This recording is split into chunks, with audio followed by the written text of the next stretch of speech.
Hello, everybody, and welcome back to Fanzone Debate. We have an exciting match for you here today. We've got Andrew Barr going up against Tyler Burch. This is the first match post-Mayhem. One of the gentlemen on top of me is the champion. I don't know which, but it's exciting that we're here post-Mayhem for another title picture. We got some people in this next title picture that have found some success, but haven't quite been able to get up to that top tier echelon, and one of them is going to be the next challenger for the belt. We got some people in here like the people we're seeing today: Alex Martinez, Richard Schwartz, Robert Kastner, Jack Pinchuk. But today, like I said, exciting people. We got Andrew Barr going up against Tyler Burch. Tyler has found a lot of success over in Fandom, has done well in the melee things, and now has a 1-2 record here in debate. But in his losses, he's shown a lot of knowledge. He just needs to clean up that style. I'm excited to see what happens as he comes into today's debate. And then you got Andrew Barr on the other side, has played more matches, but a similar record, a man who can do extremely well and also fail spectacularly. So I don't know what's going to happen here today, but I'm excited to be here with Brian and Cody. Brian, let's start with you. Your thoughts on today's match. I'm excited to see if one of these guys is the one who's going to rise up and challenge me for my belt that I have now. So just saying. Oh, and see, now that it's on record here, you don't want to ruin continuity, so you better vote for it. Or no, you're just going to look like a dumbass. I've seen them both debate, but not very much. Only like maybe a match, maybe two for each of them. I enjoy them both. I think that they have some very differing opinions from what I know, and I'd be curious to see where this goes. Okay, and Cody, your thoughts? We'll be fixing continuity right now. X-Men doesn't.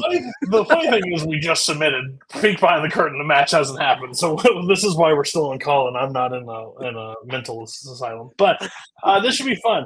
I remember Barr when he first came back, started debate. He challenged Kirk. They were nice to each other, and it ended up screwing Barr out of it, which didn't help his case. I think if he would have picked different, he could have actually beat Kirk that day. And Tyler, I've worked all season and a little bit of last season of working on his confidence and making him just go with his gut and shoot. So maybe he'll translate that into debate and he will stand his ground and smack Barr in his face when he talks about classic shit. Who knows? It should be interesting. Either one, if they're on their game, either one could win tonight. I think this is one of the closest matchups that you can have in debate because it can go either way. Yeah, absolutely. So let's go talk to them real quick. Let's start by talking to the lower ranked player today, Tyler Burch. Tyler, welcome back. You're going to talk about Disney. You're going to talk about the greatest video game franchise of all time, Resident Evil. But you also have to kind of maybe talk about Audrey Hepburn in order to possibly talk about Jurassic Park. Your thoughts? I mean, I've never been filled with so much determination than being told that I have to get at least 1 point to be able to talk about Jurassic Park. So I'm going to use that as my fuel. I could say I'm more cultured now that I've seen a movie from the 50s. It's pretty, I feel like I'm really growing as a person. So I'm already won this debate in a way because of the fact that I'm now, seeing old movies.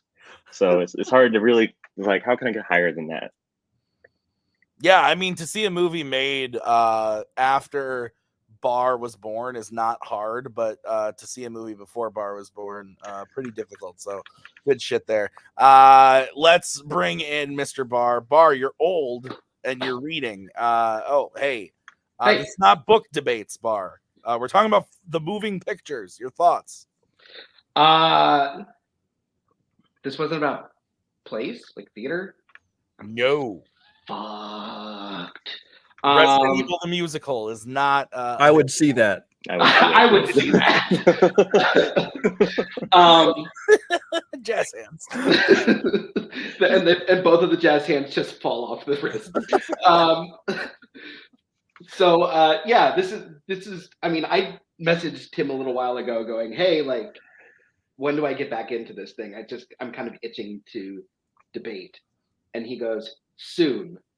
And then I learned I play Tyler, and I went, fuck. I like Tyler. Tyler's a cool guy. Tyler made me watch some things that I probably should have watched by now, and some that I hate.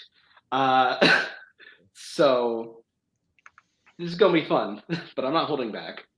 Yeah, it was funny. Like, you messaged me and Robert Kastner both messaged me like a day or two apart. We're like, hey man, I really want to get back into debate. When will I be there? I'm like, you're literally in the next picture. And I said to you, I'm sorry, what?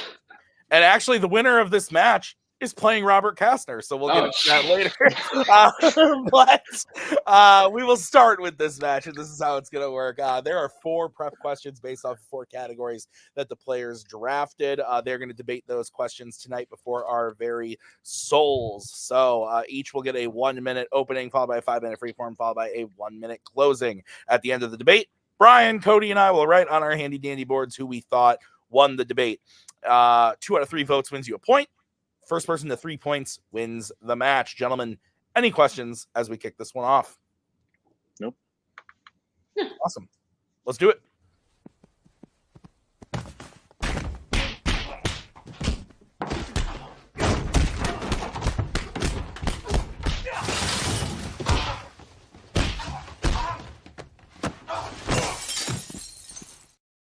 I think I need to swap out some of the Fanzone clips again, but that one is never leaving. Okay.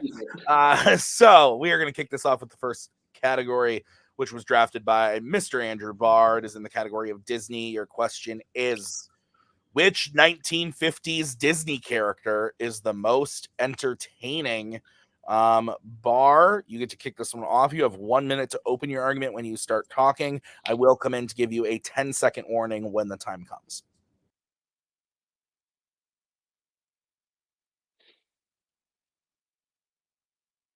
When I think of somebody who's entertaining, I'm thinking of somebody who can do it all. They can be funny, they can be scary, they can be adventurous, they can dazzle you. I don't think that there's a character in the 50s that does this more than Captain James Hook. That may not be his middle name. It is, though. But there's a reason that Captain Hook has prevailed as a figure of pop culture since the beginning of his creation. He is a character that is just like oozing this charm, but you kind of hate how much you love him because of how diabolical he is. But he's so gosh darn funny, and he's really cool in some ways. Like when he's sword fighting against Peter Pan, you're kind of enthralled by this character. And I yield my time. Okay, time anyway. We're going to bring in Mr. Burch. Tyler Burch, you have 1 minute when you start talking. When you think of 50s Disney characters that are entertaining, not a whole lot jumps to mind. There's great princesses during that time, but if you ask somebody to even tell you what movie came out during that time, they may not know. For me, the most entertaining character that popped up immediately was the person that really is the only reason why Hook is entertaining, and that is Smee. He's a character that is bumbling. He's a character that is always bringing a lot of levity to the situation. Someone that really just, he takes what's a typical Pirates crew and he makes it something that's lovable, something that's comparable to somebody that can stand on the same level as the antics of Peter Pan and the Lost Boys. Someone who knows how to give a good shave. It's hard for me to think of anybody other than him that is able to make you laugh, make you smile, make you just love seeing him on the screen than Smee. Yeah, that's it. Okay, time. All right, Smee versus Hook. 5-minute freeform when one of you starts talking. First of all, he does not give a good shave. He gave that shave to a seagull and not Hook. He thought he actually took off Hook's head because of how bad he is at that. However, so here's the thing with Smee. Smee is kind of one note, and he's kind of this way throughout the entire film. He's the bumbling assistant to Hook, and we've seen this character throughout many iterations and like many different kind of characters doing the exact same thing. With Captain Hook, you get the sword fighting. You get the expressions on Hook's face whenever the crocodile is even close by, the way that his mustache even twitches up and down, is so much more interesting than Smee just kind of going, eh. Well, just because there's no level of growth doesn't mean that's not entertaining. is a character that's constantly always messing with Hook, always messing with everybody around him. Someone who's good natured, doesn't know what he's doing, doesn't know that he's doing that. When he's telling people that the captain needs some rest, and yet he's the one using the hammer that's making Captain Hook lose his mind. I mean, I find that to be very entertaining. Sword fights are cool. You see sword fights everywhere. Honestly, you really just, in those sword fights, you just kind of see that Hook is just a punk that gets punked by Peter Pan in every single way. It's entertaining to see him be punked by a internal 12-year-old, but not so much in an entertaining way, and more like a, oh, well, that's a bummer kind of way. Well, there are moments where Hook actually does have the upper hand or the upper hook in some cases. So to say that he's, getting his ass whooped by Peter, that's not quite true. There's actually a level of tension and like fear in those moments because there is the chance that Peter loses to somebody like Captain Hook. Whereas Captain Hook also is incredibly funny. And he's also very clever. You actually really get roped into all of like the schemes that Captain Hook kind of comes up with, whether it be kidnapping Tinkerbell, kidnapping Tiger Lily, and all of those things. Plus, he's also musically talented. He plays the piano, he sings, whereas Smee, he's just kind of there. Like other Disney films have done that character better. Like the two henchmen in 101 Dalmatians kind of do these characters better. So I don't see what it is that Smee necessarily brings to the table that makes him more appealing than Captain Hook. Well, I mean, right from the get-go, we have the scene with him shaving Captain Hook. I mean, that's the scene that's always stuck with me as just a very comedic scene of him, shaving that bird, thinking that he took off Captain Hook's head.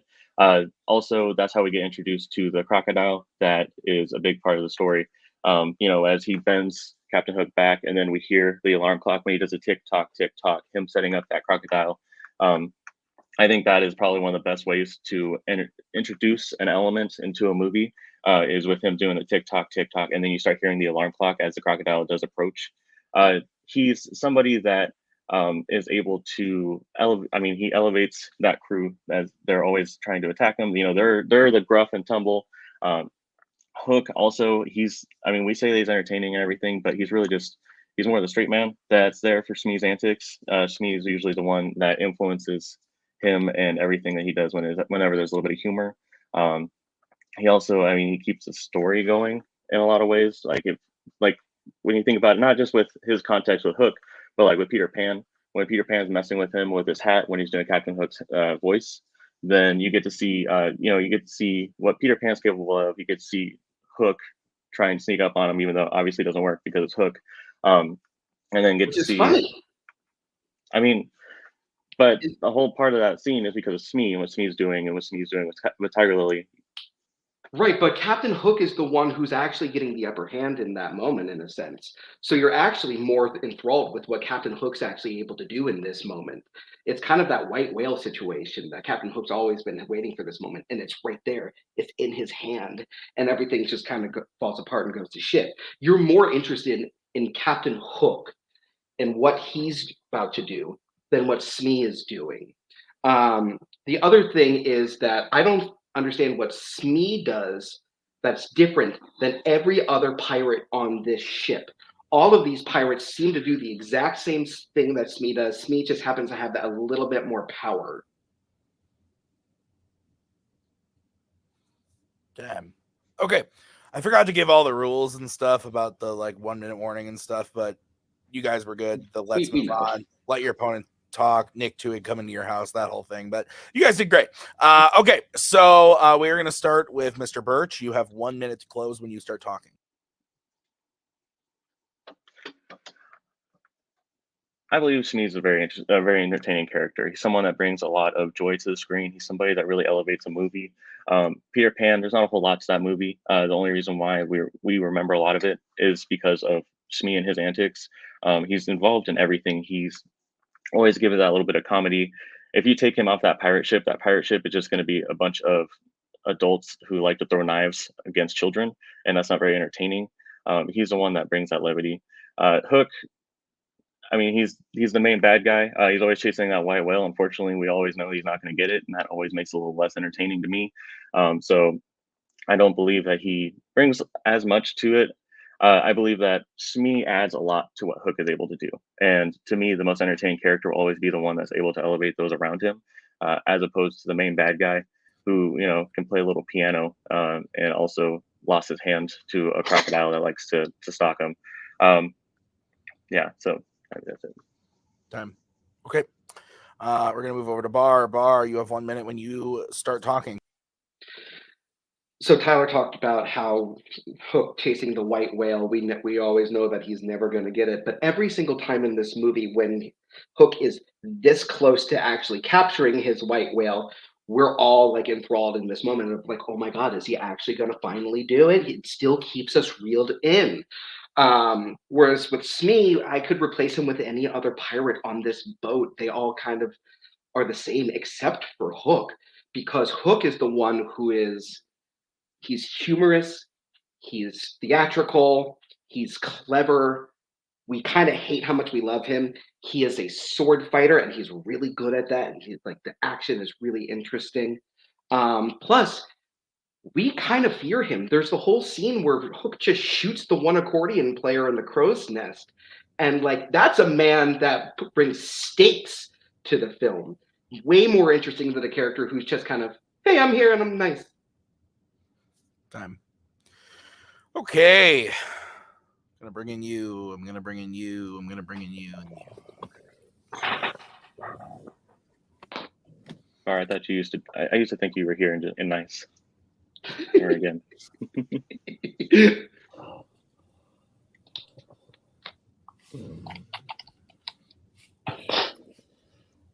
Tim's got the thinking face. Yeah.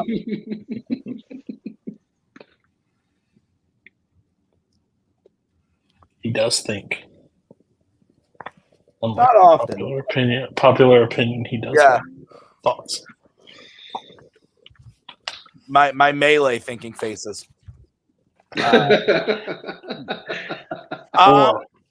Okay. Interesting fight. Again, entertaining is subjective, but I think that also the more things you can tell me about what the character does, that could be seen as entertaining is a net positive. That being said, I went with Tyler, which I'm a little surprised myself because I was kind of in Barr's camp. But Tyler kind of surprised me mostly with his closing. I thought he did a good job of kind of convincing me that Hook is he's a character where we know what's going to happen, and watching somebody always get beat isn't that entertaining versus somebody who elevates all the other characters that are like him around him. And if it wasn't for him, all the stuff with the pirates would be boring. That worked for me. I thought that Barr did do a good job of saying, like, Hook is a good villain. Like, he plays the piano. Like, he listed a lot of stuff that he can do and does. But he didn't really, for me, elevate it beyond just, like, he does these things.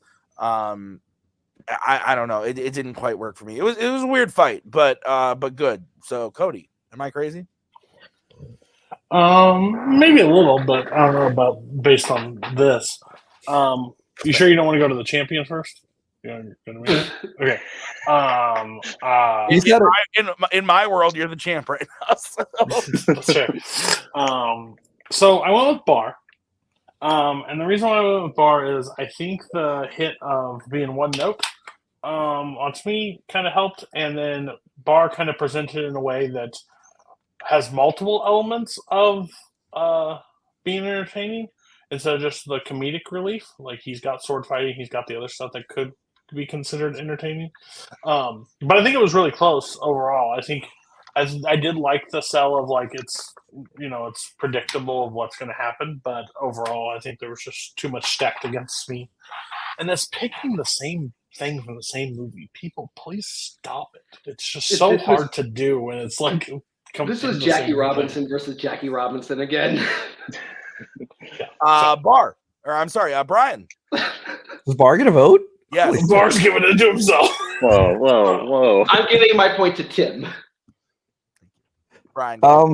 Yeah, for me, it was when they started talking about the things that they do in the movie. I don't think that either of them moved my needle one way towards one person or the other, because I think there's kind of a wash on the things that actually happen.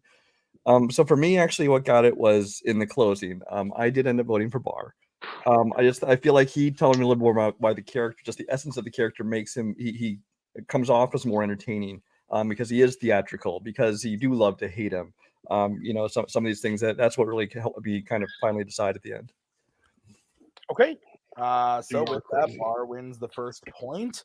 We are going to move on to the next question, which was drafted by Tyler in the category of horror. I'm very happy. The question is, which Resident Evil series character would you want to protect you in the Resident Evil world? Tyler, you get to kick this off. You have 1 minute when you start talking.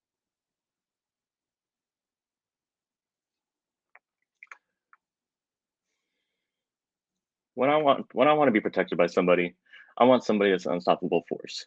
Someone that I know I can trust. Someone I know that, in a perfect world, that you can control. So I went with Nemesis from Resident Evil Apocalypse. There's really just no contest. He is super jacked up from all the serum. They have done so many experiments on him. He is a massive killing machine. He knows how to wear a rocket launcher real well. This is a man that is somebody that once you give him a goal of elimination, he will continue doing that goal, even if there is only one finger left of him. As long as that serum's keeping him going, he's going to go and try to finish that mission. That's somebody that I want to protect me, and also just because of the fact that he's a big guy, he's a strong guy. He's going to be able to stop pretty much anything. The zombies in that world bite him. Doesn't matter. He's good. It might make him stronger. Actually, he's a character that is just. You can't stop him. Time. Okay, we're gonna move over to Barr. Barr, you have 1 minute when you start talking.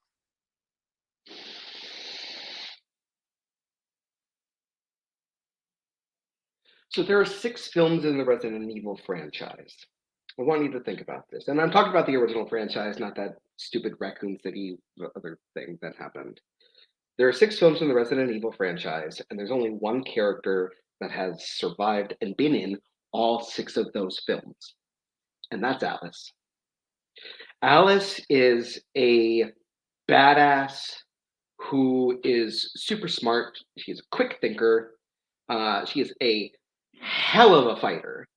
She is an expert marksman when it comes to a gun, and she truly cares about those around her and will do everything in her power to protect them. That's the person that I want protecting me, not a slow, lumbering liability like Tyler's pick. I'll yield my time. Okay. Yielding 3 seconds. All right, Nemesis versus Alice. I'm so happy. 5-minute freeform on one of you starts talking. You know what I like about your pick? I like your pick because she's already died from protecting people. That shows me that she's really good at it until she's dead, and then after that, what is there? There's nothing left. My guy constantly fights. It doesn't matter if he's getting stabbed. It doesn't matter if he's, like I said, you cut some limbs off. He doesn't care. As long as he knows what his objective is, which is to protect me, he's going to be doing that. He's going to be shooting people. It doesn't matter if he's big and lumbering, as long as he can kill them, and he will kill them with every single tool imaginable. Your character is somebody that constantly gets bashed on, gets hit, gets hurt. Those are very easy opportunities for my guy just to immediately shoot a rocket launcher and eliminate you. So it's funny how you say that, even though about how, she's died. But it's funny how between these 2 characters, she's the only one in all 6 films, and Nemesis dies at movie number 2, the only movie that he appears in. I'd also like to point out that the fact that when these two fight, she has beaten him before, so he's not this unstoppable force. The other problem with Nemesis, other than the fact that he's slow, kind of dumb, is that he's controlled by the Umbrella Corporation. So if you're one of the survivors trying to escape from this evil organization, I don't want the guy who the Umbrella Corporation can control to be the one protecting me. Even if he does end up, flipping at the end, then that creates a problem if you're somebody from the Umbrella Corporation trying to survive. You can't trust this guy to always be on your side. You can with Alice. See, I like that you pulled out the fact that their fight and how it appeared that Alice won. Disagree on that. Alice cornered him, and when she did corner him, it showed her greatest flaw when it comes to protection, and that's the fact that she wants to protect everybody. When she took one look at Nemesis' blue eye and she remembered Matt, she immediately was compromised. That would have been an easy opening for Nemesis, who has no emotions, to be able to take her out. So all it takes is for her to be in a situation where somebody that she cares about is in trouble, and she can instantly be paralyzed, which is a chance that someone is going to take to be able to take her and you out. But here's the thing about that fight. She impales him. It's not like he stops. She impales him. She beats him. He's stuck on that thing. Also, let's be honest, he's that big and he's that strong, and she starts kicking his ass. Like that's fake. That's fake muscle right there. That is somebody easily beat. That's there for the look of threat and not actual threat. Okay, throughout the movie, he eliminates multiple threats. He eliminates the stars very handily. He eliminates multiple zombies. He fights Alice, who is, like you said, she is faster, but he is stronger. She's able to, that fight until the point where she impales him, and then she lets her humanity almost cost her the fight. They're going at it. It's on the same level. The thing about so I do want to go back to what you said about the Umbrella Corporation. One, if I want to survive, I'll probably be a part of Umbrella Corp. Two, if Nemesis is just trying to survive, man. All right, it's called living. I'm trying to do that. But if I'm in control, if Nemesis is protecting me, then I'm controlling Nemesis, and I like the comfort of the fact that I know that I can type in commands into a computer and he'll do that, as opposed to somebody who, as soon as they see somebody that's in trouble, they're going to go and try to save them, which could leave me abandoned. And for me, the ultimate protection is always going to be the person that is always going to stand by your side, someone who's going to take that hit for you, and that's Nemesis, not the free spirit that is Alice. Okay, well, first of all, if you want to live and be part of the Umbrella Corporation, that's living without your humanity and the risk of them turning you into something like Nemesis. Alice has beaten creatures like Nemesis, armed men, zombie crows. Plus, she has psychic powers in Extinction. There's the one scene with the zombie crows where she creates a force field to protect other people from the fire during that bird attack.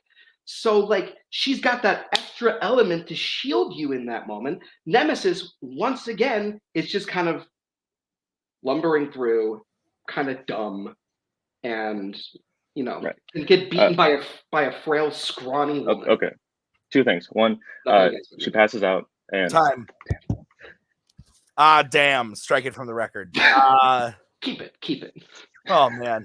I've never been so excited in my entire life.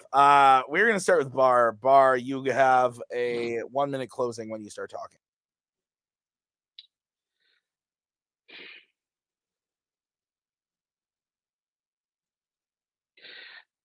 Between the two of these characters, Alice is easily the most trustworthy because Nemesis can flip on a dime depending on the situation. He could be either working for you or he could be out to kill you. Nemesis is only around for one movie. Alice has beaten multiple characters like Nemesis throughout the franchise, and Alice truly cares about your protection. They are an incredible fighter. They are an incredible person, and they have beaten Nemesis. That support and that trustworthiness, alongside the fact that they are smart and well-armed and an incredible fighter, makes me trust Alice more to take care of me in this kind of universe. Time. All right. We're going to move over to Mr. Burch. You have 1 minute to close your argument when you start talking. All right, real quick, one thing I do want to say about Alice. When she uses her psychic power, she passes out. Not very good for protection, because if she saves you once, then that doesn't mean it's over. It means you're going to get taken out right after that. Secondly, Albert Wesker makes her look like a punk time and time again by stealing those powers. So you can't really count on that. You don't know what era of Alice you're going to get. As for me, with Nemesis, you know what you're going to get. You're going to get somebody that's going to protect you, somebody who's going to take your command, somebody who's going to put everything on the line so that way you're able to live. Someone who knows how to use multiple types of weaponry. Someone who probably doesn't even need food and water to survive, which is important in a post-apocalyptic world, because I can have them get supplies and not have to worry about them. With Alice, you know what you're gonna get. Yeah, she has some cool moves. She knows how to do some flips. She knows how to shoot a gun, which is really neat. But she also, her humanity is her greatest weakness, because she's gonna choose other people over you than multiple people. Also, everybody dies around her. How's she a good protector? Oh my god, you both said things in your closings that fucking killed me. Tyler, she can shoot a gun. Neat. Barr, she is a great person. That made me laugh really hard. Oh, that was funny. Oh man, that was fucking great. Did it live up to your expectations? I'm gonna be honest, I forgot who you guys picked, so when one of you actually picked someone from the games, it made me happy. Like, obviously I have to go off the movies and the arguments, but it was fun. Okay. Look at that, Tim, right there. Nemesis Snail. Beautiful. Why did I not know you were like a Resident Evil guy? No. Are you the games too? It's all those weird fandoms. No, I've played never been incorporated into fandom. I'm shocked. Shut the fuck up. Don't you dare bring... What the fuck is wrong with you? If I have to suffer, you Champ all again. do. Champ again, right You here. don't even watch anything. The animated movies are great too. Dead Island I liked a lot. Death Island is like Death Island, yeah. in my top 10 of last year. Brian, you good? Yeah, yes. Okay, we're gonna start with you, man. That sounds so confident. Yeah, always. Yeah, this one was a lot closer for me. I think that they both, especially in their opening, start out very strong. With Nemesis talking about how he will just keep going as a killing machine, even if he has like almost nothing left, he'll persevere. But then, with Alice, talk about how she's a survivor. She survived all these films, even when they technically killed her off once, but she still came back, for more movies because you can't get rid of her. And so it made it really tough for me to decide. I will say I ended up voting for Andy B. For Andy. I think that Tyler almost got me in his closing when he just pointed out that everybody dies around her, which doesn't say much for you if you're trusting to be around her and survive.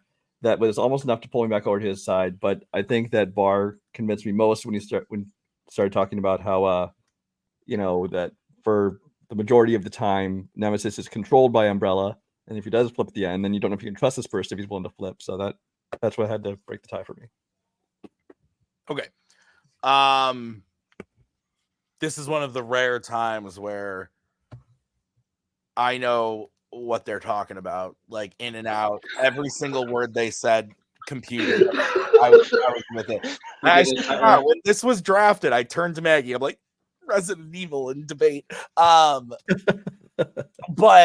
so I'm with them. I understand where they're coming from. I did go with Mr. Burch. And I agree with Brian where Barr almost had me with that, like he could work for Umbrella Corps, like he could literally be turned against you type of thing. Like I thought that was really good. Like, not something I would have thought about, because when you think about Nemesis, if you've seen the movies or played the games or whatever, it is literally just a hunting machine, relentless killing machine.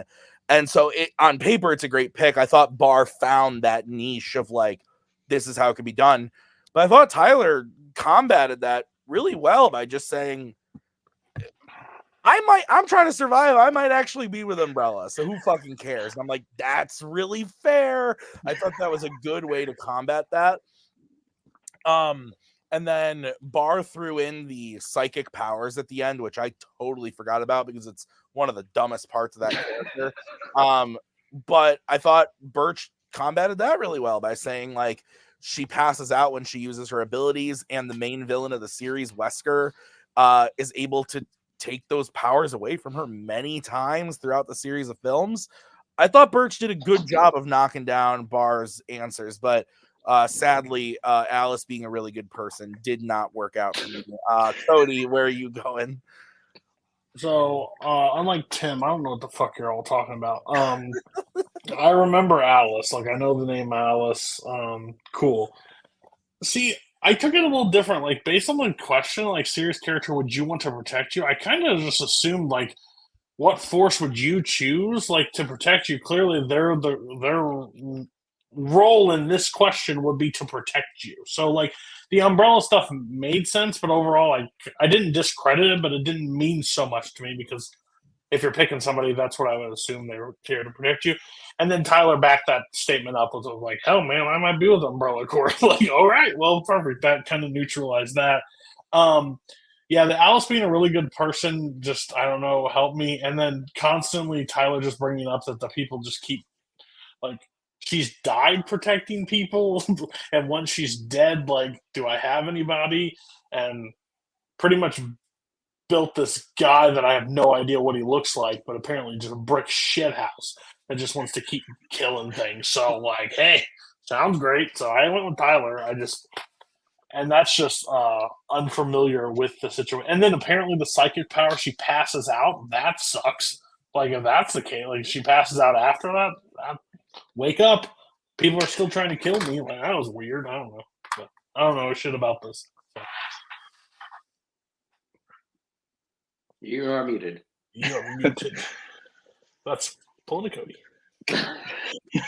Sorry. No, that's fair. All right. So Tyler wins that point.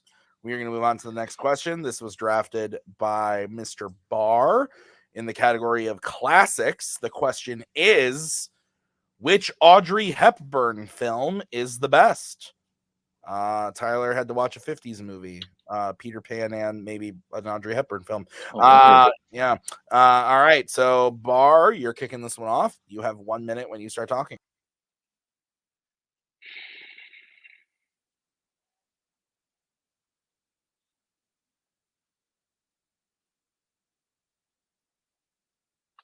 Let me tell you about the greatest Hitchcock film that Hitchcock never made. It's a little movie called Charade.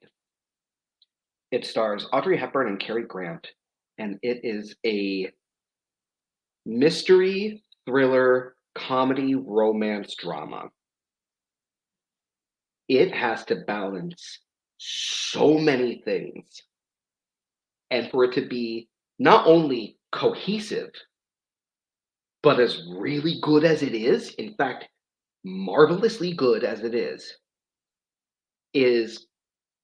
an anomaly in some regards when it comes to film. It is a movie that keeps you engaged throughout the entire time, leading you down twists and turns, and never loses your interest because you have no idea what's happening. But the way everything wraps up together so perfectly at the end is masterful.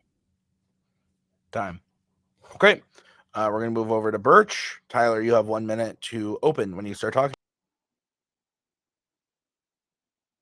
For my choice for best Audrey Hepburn film, I went with something that's classic, something that knows exactly what it is, something that wants you to come along on a journey with two characters that they discover more about each other and themselves. And that way, the film I chose was Roman Holiday, a film where Audrey Hepburn is a princess someone who's been always in a controlled environment, never been able to leave, always having to put on the prim and proper act, as she's able to escape to Rome for a holiday, and meets Gregory Peck's character Joe Bradley, someone who we're immediately introduced to as a sleazy character, someone who's a con man, someone who's big on things like gambling, which is seen as not morally righteous, and see how while she's going on this innocent adventure, how he's trying to use this so that way he could profit, so that way he can get the money that he wants from his boss, um, and get to see as that movie goes along, their characters change, how they come together, and then going ahead and ending with acknowledgement of each other. Time. Okay. So Roman Holiday versus Charade. 5-minute freeform when one of you starts talking. So there's a lot of problems with Roman Holiday on a technical level. First of all, there is some real bad ADR. Like when she gets flipped out of the bed and says "so happy," her lips don't even move. Plus, it is very kind of boring direction and camera work on the film's part. Whereas with Charade, you get all of these really cool shots of like Herman falling from the roof as sparks come off of his hook, or when Tex first walks into the funeral and the camera just kind of follows him from a low angle. There's a lot more technically happening going on, and it's more technically proficient in Roman Holiday. When I think In about Charade. when I think about the best film, I don't usually think about it technically. I don't think a lot of people do. For me, it's always going to be the journey. It's going to be the magic. I mean, movies are magic. So getting to see these characters that you're instantly established who they are, what they are. He's the gambling con man. She's a prim and proper princess. Seeing as they start to loosen up throughout the course of the movie, seeing as he does all these things behind the back, which you would expect from his character, like having his friend take pictures with a lighter. Which I mean, a lighter that takes photos. That's pretty technical, I will say. But It's not the just same. like just him going through and seeing as these characters change, like you get lost in the magic. You get lost in the magic of Rome. You get lost in the magic of the romance to head towards the finale, where you would imagine that they typically would go with, okay, he's going to either marry her or she's going to give up her throne to be with him. But instead, they acknowledge that they had that time together and that it was a great day, but it's only going to be that day, and that they have to continue moving on. And those experiences change them, but that doesn't mean that their situation was able to change. Well, the two characters in Charade also grow and change and develop. First of all, the journey of Peter or like Joshua and like his character keeps you entertained and enthralled throughout the entire film because you don't know like whose side he's on or what his real name is and things like that. But the development between the relationship between him and Audrey Hepburn's character Regina grows and grows throughout the movie. You see the sparks flying off of each other when they're looking at each other in the Black Sheep Club. Plus, she has to grow and learn and develop. She's kind of the spoiled debutante who's about to get divorced when suddenly she's thrown into this world of mystery and threat and agency.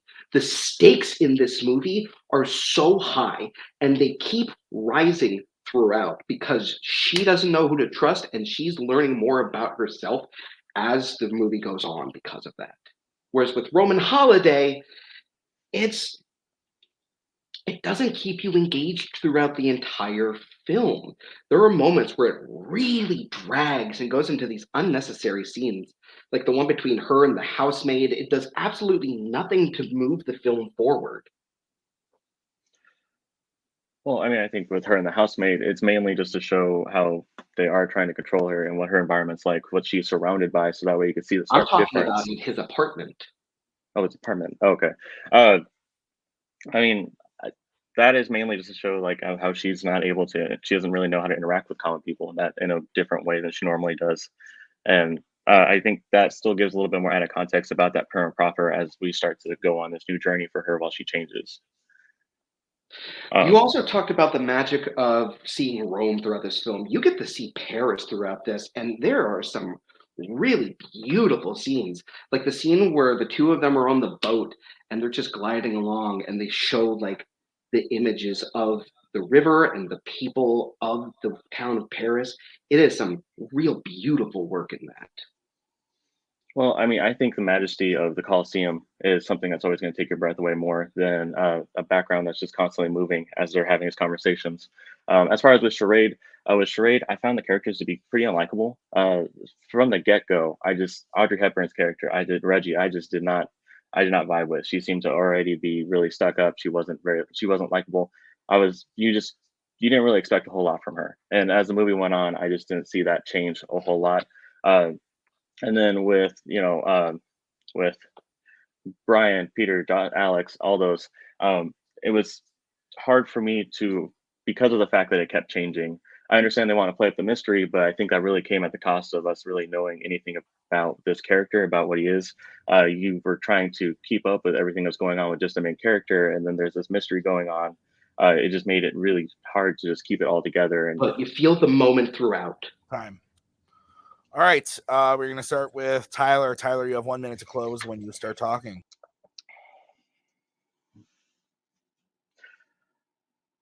I know I wasn't able to talk a whole lot about Charade, and I just want to go ahead and take a little bit more time for that. I did find the characters not to be very likable. I mean, I know they were trying to find money, and there were all these different people and everything, and they were trying to get it. It was weird. It felt like a knockoff Bond film, and not in a good way. For that movie, I mean, it had. I guess apparently it was technically good, but as far as like an actual mystery, you at the end you weren't really sure what mystery you're supposed to be buying into, and I think that really hurt it. Roman Holiday keeps it simple. Roman Holiday wants you to follow this journey of these two people who are from different worlds, who are being brought together by chance, where someone has to rise to the occasion, where he has to figure out how to think about somebody other than himself. That ending honestly made the film for me, where he showed up and he introduced himself to the princess, and she realized that he was a newspaper guy. When the photographer, who was a great character, also handed her the photos from their time together, showing they weren't going to run the article, it was great. Time. Okay, we're going to move over to Barr. Barr, you have 1 minute to close when you start talking. The question is which Audrey Hepburn film is the best? And with all of those little technical problems throughout and littered in Roman Holiday and not in Charade, that technically makes this film the better one. But even then, story-wise, you're more engaged in Charade. You don't really get engaged in Roman Holiday until about halfway into the movie when he finally realizes who she is. Even when Eddie Albert comes in, that's when it starts to get really entertaining. With mine, you get all of these great characters, especially like the three men coming after Hepburn, Ned Glass, James Coburn, and George Kennedy's character. And then you get the twist, spoiler, with Walter Matthau's character. Incredible. Plus, there's great action, great romance, drama. The humor is fantastic with scenes like, so I got liverwurst, chicken, and liverwurst. I'll take the chicken. It's funny. It does everything. Time. I mean, I'm not going to let it like judge my choice or anything, but that wasn't that funny. Anyway, in the moment it is. I believe you. I was about to say the same thing. Barr, is Charade your actual like favorite Audrey Hepburn film? Yes. That's awesome. No talking. Oh, sorry. I'm still undecided. Roman Holiday just came out on 4K. Should I buy it? Absolutely. Is there a movie you don't buy in 4K? Many. There's at least 4, Brian. Come on. Yeah, Brian. You said that, and Maggie went. Yeah. I'm on Team Maggie. I was like, please, sir. You buy films you haven't even seen before. Many. Cody, you're starting. Okay. This is really, like, I'm sometimes brutally honest. I think this was a bad fight all around, if you want my honest opinion.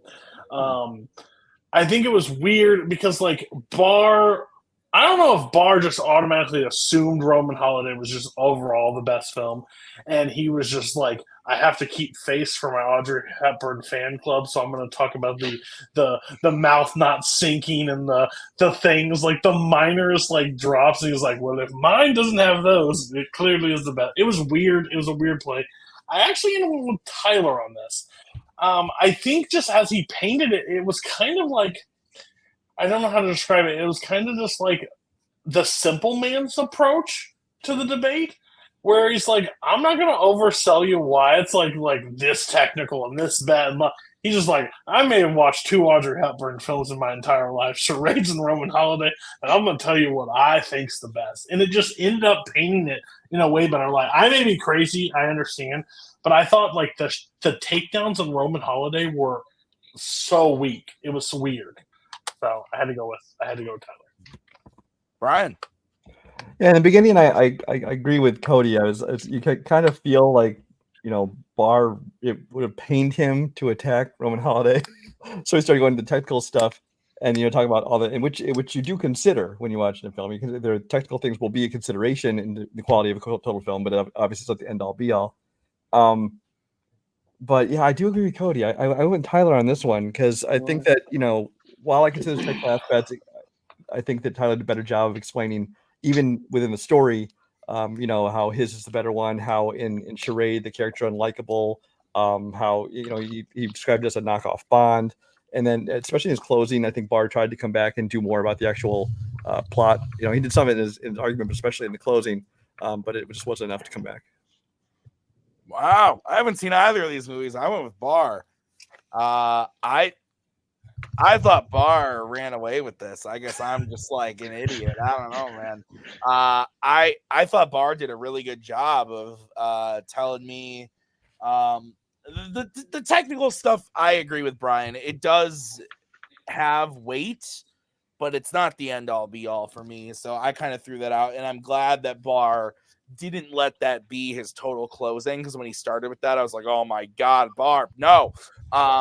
But I thought that he did a great job of talking about, like, the movie doesn't really pick up until halfway through.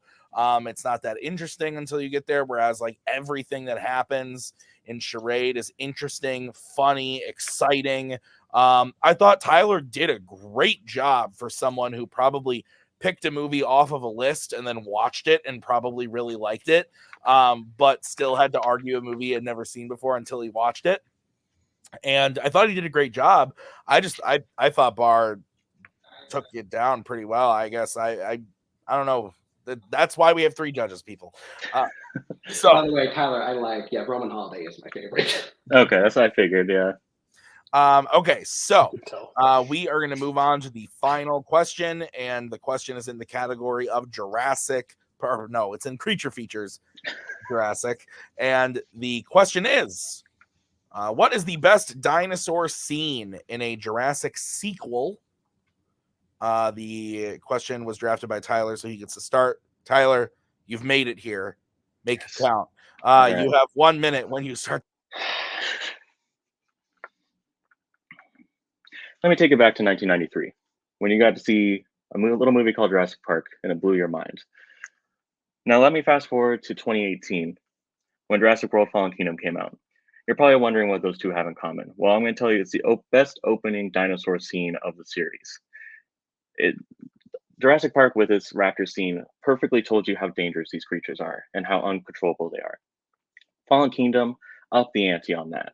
We got to see 2 of the best dinosaurs, the T-Rex and the Mosasaurus, in this opening. You got to see something that my opponent really likes, which is really good technical with the flashing lights for the T-Rex approaching. This opening is a masterclass to me. It tells you how terrifying these dinosaurs are, which we haven't seen in a really long time. You get a little bit of less is more with the Mosasaurus. You see it up above. You see it open its jaws to eat this little aquatic machine thing that the people are in after they get the bone. For the T-Rex, you see it approaching, but the guy can't see it, adding so much tension to that scene. It really just tells you, it reminds you that these dinosaurs are scary. They're not just family friendly. Time. Yeah, strike it from the record. Let's move over to Barr. Barr, you have 1 minute when you start talking.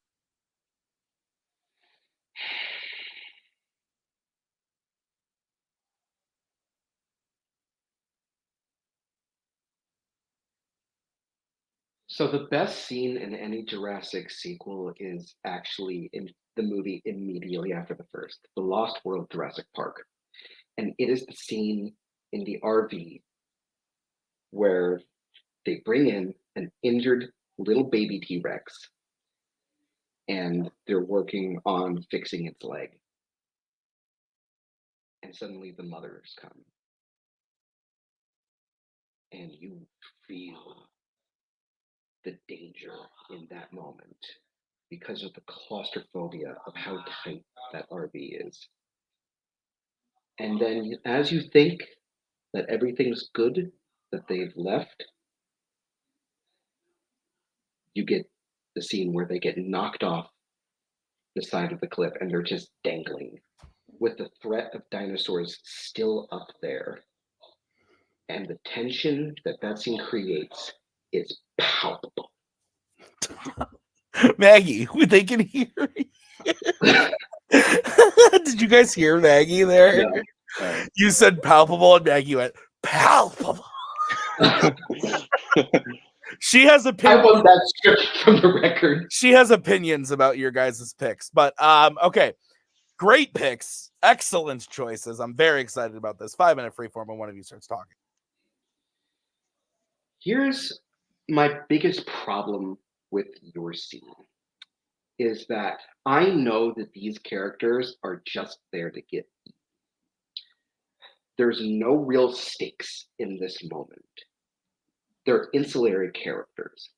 Plus, that puke blue that this cinematography is doing with dim lighting makes it look really bad, and it makes the bad CGI actually look even worse.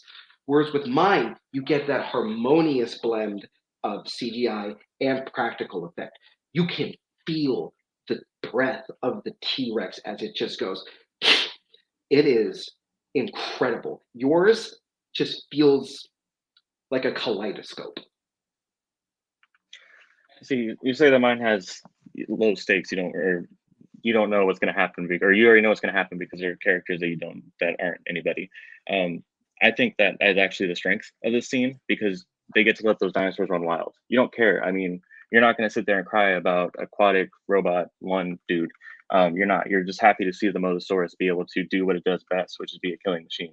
It really just amps up that terror because you know that they're in real danger. It's not like your scene where they have plot armor, where you know that they can make little throwaway jokes while they're dangling from a line, saying how they like a burger. Those, yeah, the T-Rexes are scary, but you also just know, like, okay, they're going to be okay because they're the main characters. It's going to be fine. They'll figure it out. Not technically, because you think that all of the characters in the scene have plot armor, and then the T-Rexes come back, and they eat Peter Schiff's character. So that character obviously had no plot armor. Plus, having the dinosaurs come back actually establishes the rest of the story because it sets up the fact that the hunting pattern has changed because of the events in my scene.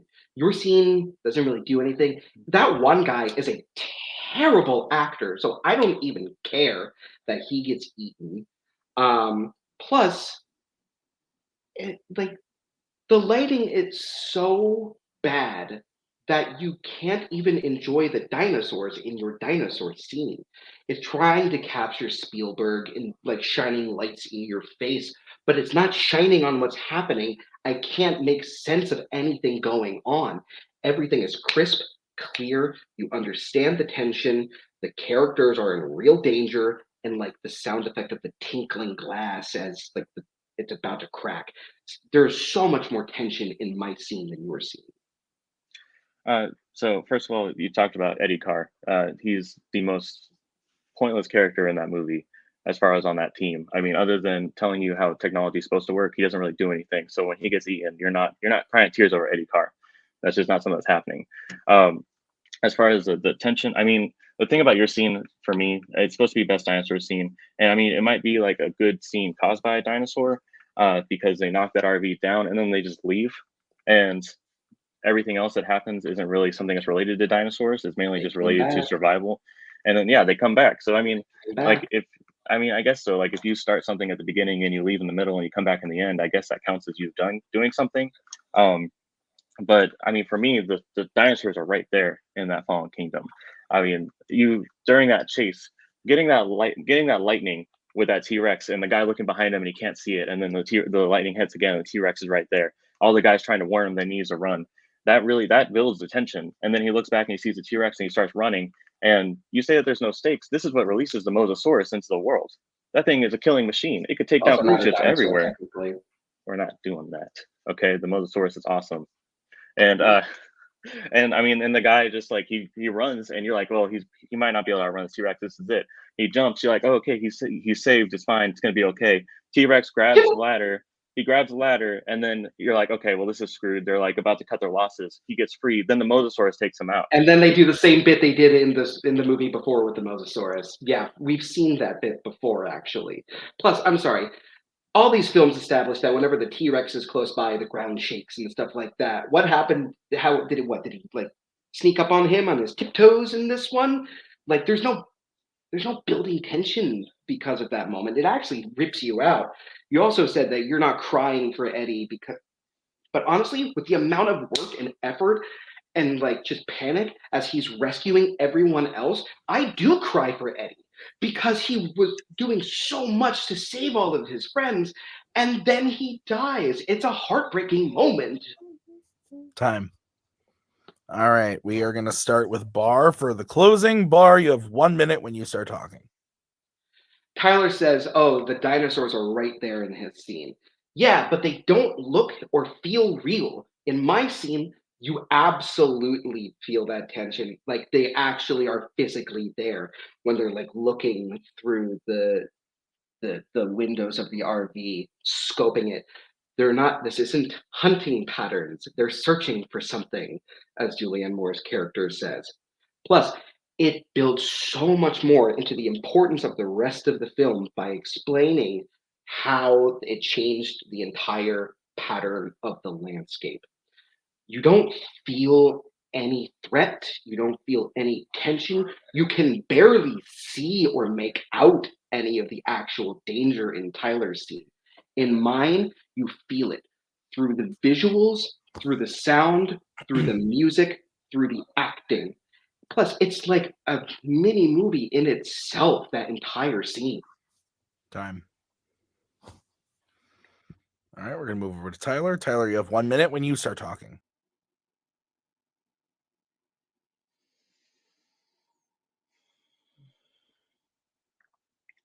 Barr keeps talking about how there's no tension or any cause for concern during my scene. I think that's blatantly untrue. I mean, the way it's shot with the Mosasaurus above it, with the Mosasaurus behind, with the T-Rex and the lightning, him trying to outrun that T-Rex, which you're just rooting for him. You're like, he probably won't make it, but you got to hope that he can. All of that builds tension. All of that reminds you about how scary these dinosaurs are. That, I believe, like for me, that's what I expect from these dinosaurs, for them to be ruthless killing machines. And it's even better that it's going against people that are there just to try to make a quick buck by getting this bone. I think that's, I mean, just the way it's shot, the light, I mean, for me, like the lightning, the gloominess, everything about it just speaks Jurassic Park to me. Like it speaks to me, dinosaurs are crazy, you need to be careful. For his scene, like I said, I mean, Eddie Carr, yeah, it's a bummer. We got to see it. I mean, it was a 50% off sale. That was really cool. But we don't see the dinosaurs for most of that scene. They push it over the edge and say, okay, that's cool. And then they come back later to finish the job because they're a bunch of pranksters. That's funny. What did Barr say that made you laugh that you repeated? Because you're like, about him not feeling okay. Maggie's like asleep. She's pretty pissed. We were supposed to start House of the Dragon 20 minutes ago. Okay. Blame work.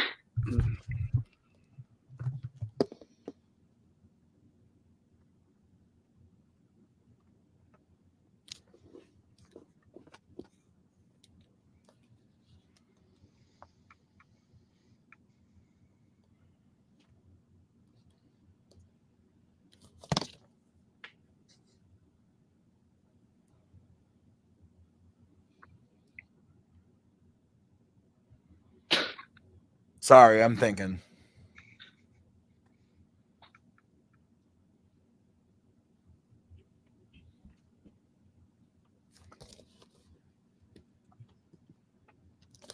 Okay. this was obviously closer for me than it was for the other two. Great picks. I enjoy both these scenes a lot. Probably my favorite scene from The Lost World. Probably my favorite scene from Fallen Kingdom. Less competition, but yeah. Yeah, not much competition. That dinosaur cries and it's sad, and Maggie cried in the theater. That was pretty rough. Yeah, so good scenes. For me, this was all about the takedowns because I think both painted the picture of why their scenes were great. Despite Barr's ultra theatrics, he painted a beautiful picture of the scene, the excitement, the danger, the loss, everything. Like with every takedown, he was able to kind of build his seat up a little bit. And I thought vice versa. I thought that Tyler did a really, really good job of painting the picture of his scene and then also building it up, talking about how the look of the dinosaurs, the mood, the setting, the time of day, like the weather, like everything like speaks Jurassic Park. I really liked his point. Like I think both did this in different ways. Like Barr really talked about like the danger that the characters are in is palpable. She's asleep. And was like adding to the scene. And I thought that on the flip side, Burch did a great job of being like, the fact that my characters are nobodies adds to the scene because it lets the dinosaurs just totally run wild and crazy. And I thought that was a great point too. What ultimately, the reason it took me so long is I was really thinking about the whole argument, everything that was said, because it was close for me. What ultimately swung me was I voted for Tyler. I thought that Tyler's point about, and it was a tiny one, but this was what I had to cling on to of my scene is all about the dinosaurs, right? Like the dinosaurs come, they do this, they do that. It's epic. It's action, blah, blah, blah, blah, blah. There's multiple different dinosaurs, da, da, da. And if he had just said like, oh, the dinosaurs are barely in your scene, I would have been like kind of nixed that point. But I thought the fact that he spoke out about like, no, your scene is exciting, but it's not about the dinosaurs. It's about survival because the dinosaurs are there. They cause the problem and then they bail for the rest of the scene and come back at the end. And there's exciting stuff in the scene that happens, but it's not really revolving around the dinosaurs. I thought that was a good point. Barr did try to refute that, but I thought that was the one kind of hit that Tyler really nailed that didn't get rebutted in a way that I thought meant it. So this was a really good fight. I thought this was good. Cody, your thoughts? You're muted. That is expected. This fight should have been a lot closer than it was, but I felt like one person just kept giving his opponent something to just smack him with. And theatric opening, I get the whole viewpoint. It was fine. I just, at the end of the day, it was the battle of like, one person had a counterpunch for everything thrown. And there wasn't enough on the other side to like sell it why it happened. Barr even's like, well, Monosaurus isn't really a dinosaur. Tyler goes, well, we're not doing that. And then he just never brought like, if you were gonna say it in a fight, at least like try to bring it up and like do something with it. At that point, the dark, like it was a lot about the shots and the lighting. But I think what it ended up telling me, I ended up going with Tyler.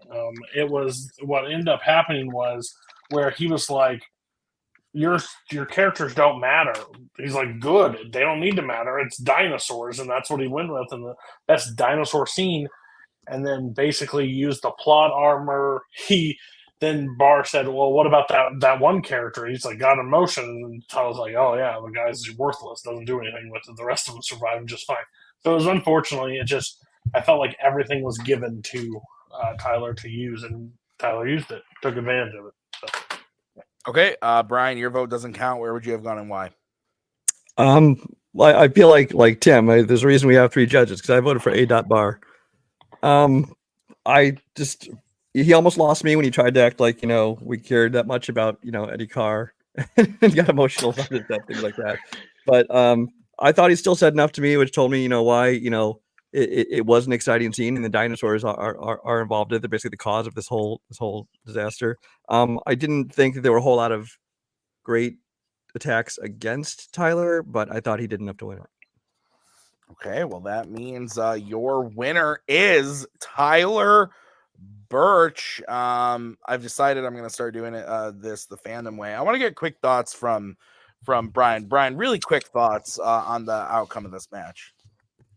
I'm actually a little surprised by the outcome of this match. I voted for Andrew 3 times out of 4 questions, but let's reason we have 3 judges. Everybody get a multitude of viewpoints. But Tyler's I'm nothing against Tyler. He did a great job. Obviously, he did enough to win and convince the judges on more questions than not. But I mean, they're both good. Andrew's weren't bad arguments by any means, in my opinion. But I would have given it to him.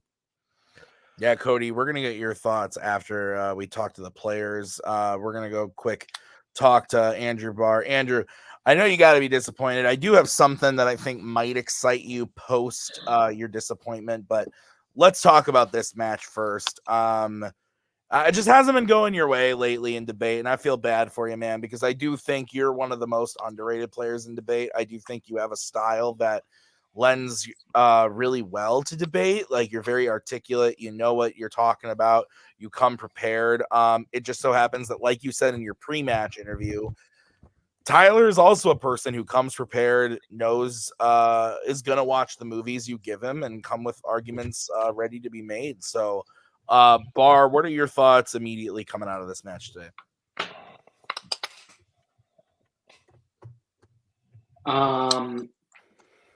First of all, I want to congratulate Tyler. Tyler came with some really good arguments, and he did a great job. I'm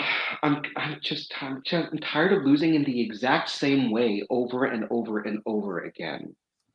Like, I don't quite know what else I have to do. I argue with passion and I lose. I argue with facts and I lose. I argue with technicals and I lose. And I don't know what else to do.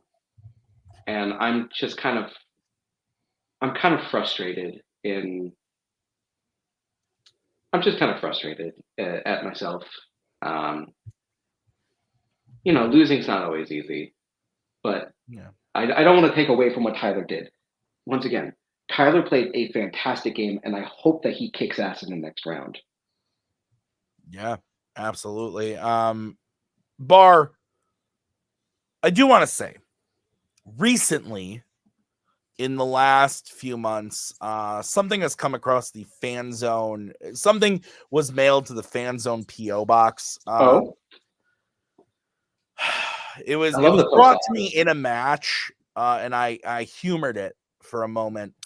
But then I was told no. In the P.O. box, I got the letter. No, I want Barr. A lot of people say they want Barr, but this person really wants to play you in debate. Oh, okay. And I think I know who this is. We're gonna make it happen. We're gonna do it. Your next opponent is gonna be Bill Carriola. Oh fuck, no, I'm so fucking screwed. But let's go. I think that's gonna be a lot of fun. I think Barr. Like I said, I like Cody. I try to be as honest as possible. This season, I've made it my mission to be more honest, and I think that's my job as a host, as a judge. And I appreciate that. Is to be as honest as possible. So when I say that I think you're an underrated player, I mean it. I definitely don't want to see you step away from the debate thing. I think that you going up against Bill could be a lot of fun because entertaining. You guys are teammates in other leagues, but also I think just your styles do not match at all. So it will be very interesting to see what happens on the other end of it. I can't wait to see it. Barr, thanks for being here today. We will see you. Thanks for having me. Yeah, of course. We'll see you with that next one. As we bring in the winner today, Tyler Burch. Tyler, your thoughts immediately leaving the match today, man. I didn't think I'd win, if I'm gonna be honest. That's why I chose Resident Evil and Jurassic Park, because I was like, if I'm gonna do one debate this year, I at least want to talk about stuff I really like. No, I mean that was a hell of a match. Barr did such a great job. I don't think he has anything to hang his head about. He totally outclassed me on that Disney animated question. Like at the end of it, I was just like, I also think Captain Hook is now the most entertaining character.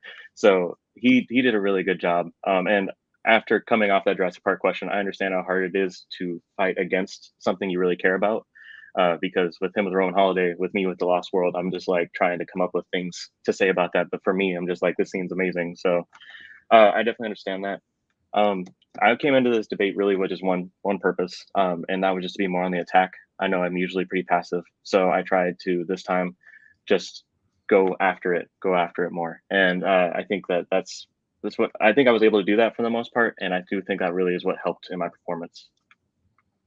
Yeah, absolutely. Tyler, we said it earlier, but your next opponent is going to be one Robert Kastner. You faced him over in Fandom, but now you get to take him on over here in Fanzone debate. What are your thoughts, man? Like, you didn't think you were going to make it out of this one, but you did, and now you're going up against a pretty strong competitor in Kastner. I think Robert has a very similar style to you. He comes in, he's prepared, he knows a lot about the things he's talking about. I think it's going to be a pretty even fight. Your thoughts going into it, Tyler? I know as soon as Kastner finds out, he's going to be like, this guy again. But no, I think it's going to be a really fun debate. I mean, yeah, Kastner and I are very similar. We're good friends. So I think it will be interesting because, yeah, it's going to be kind of like we're going to be going against each other, or ourselves in a way. And so it will just be who's able to bring enough of that X factor, I think, is what's going to be able to make the difference. Now that I won this one, my confidence is sky high. So I'm probably just going to take it all the way now. So I love it. I love to see it. Tyler, congrats on a match well played and a match won. We will see you in the next one. Let's get final thoughts from Cody. Yeah, I thought it was an interesting fight. If I had it on paper, I probably would have given Barr the edge. Barr says, like, I fought with this and I fought with this. I don't know what to do. If you want, I'm not the end all be all. I don't have everything figured out. But if it is, you got to work on your counter punches more than anything. It's one thing to be able to present it, but when somebody throws it back in your face, if you don't have a counter for it, it's just open points for them. And I think that's the one thing that he struggled at tonight. I think he was prepared, he was good, but it's like, what happens when you get punched in the mouth? Like, what do you say in reverse? So I think that's the key for Barr moving forward, because he picks the right choices. He has the route planned out. And I think Tyler moving forward against Kastner's not a pushover by any means. Kastner's a really good player. So he's got to stick to being less passive. He did tonight really well of being less passive, but he's used two of his strengths, so he doesn't get them moving forward. He's got to pick two new things, but he's got to just be as passionate about it and stick to his guns. It's also hard playing Tyler because whatever fandom you pick, that man's been his brain has been mush for Fandom for the last 2 years. So it's basically three strengths for him going in, regardless of what you pick at this point. So interesting. Yeah, absolutely. That's going to do it for us today at Fanzone Debate. Thank you guys for being here. Thank you for watching. Thank you to Tyler and Barr. Thank you to Cody and Brian for judging.